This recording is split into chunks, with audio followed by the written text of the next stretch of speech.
Consider a universe in which we've got two sets, A and B.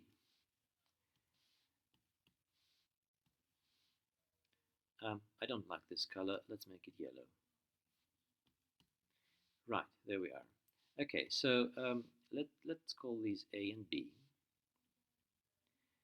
And let's say that A has B as its only element, and B has A as its only element. So there is no reason why we could not consider a universe like this at the point where we don't have any axioms on it.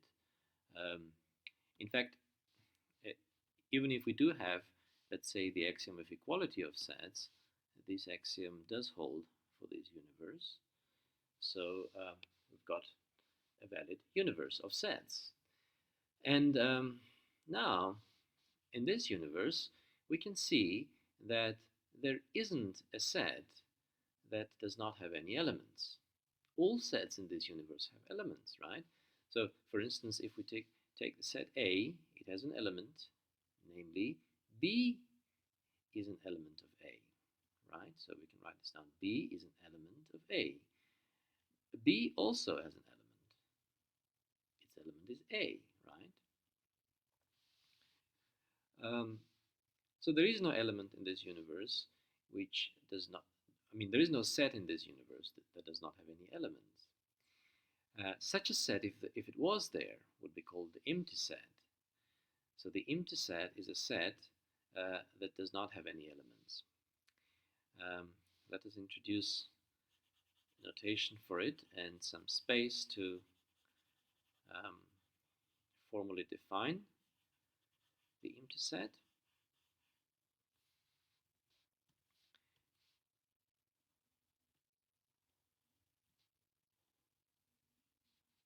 So this is the symbol for the empty set. It's a circle with a line through um,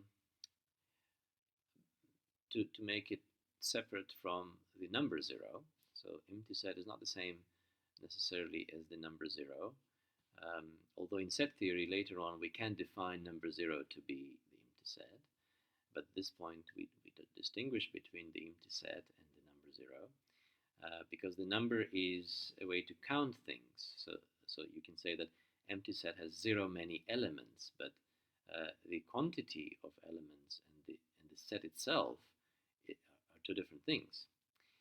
And it has this feature that no matter what set you take in the universe, so for any x in the universe, x will not be an element of A.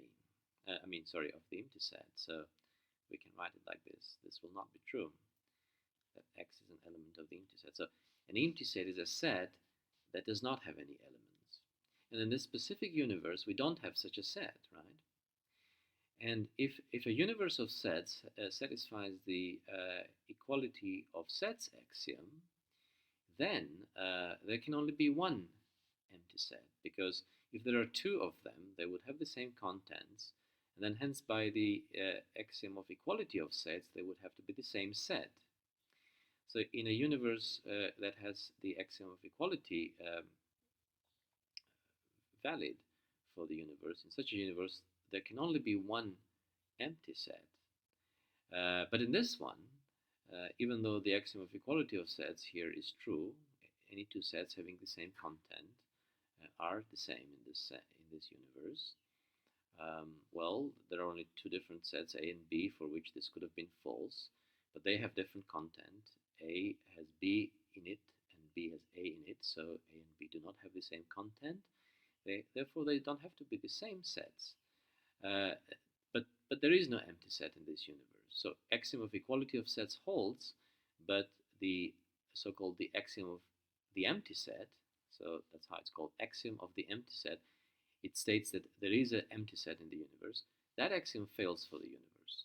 So if we want to change the universe for the axiom to hold, we would have to introduce another set in the universe. And that set would have to be empty in the sense that it cannot contain any elements. So this can be marked by an empty region, a region without any content in it.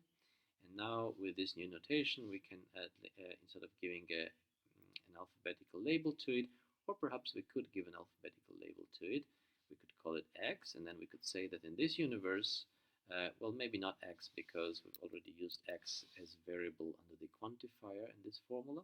So let me use some other symbol like maybe E for empty. So in this universe, we can see that now that we've changed the universe, we've added another set to the universe. Now this universe does satisfy the axiom of the empty set, and in this universe, the empty set is the set E. So we can say E is equal to the empty set.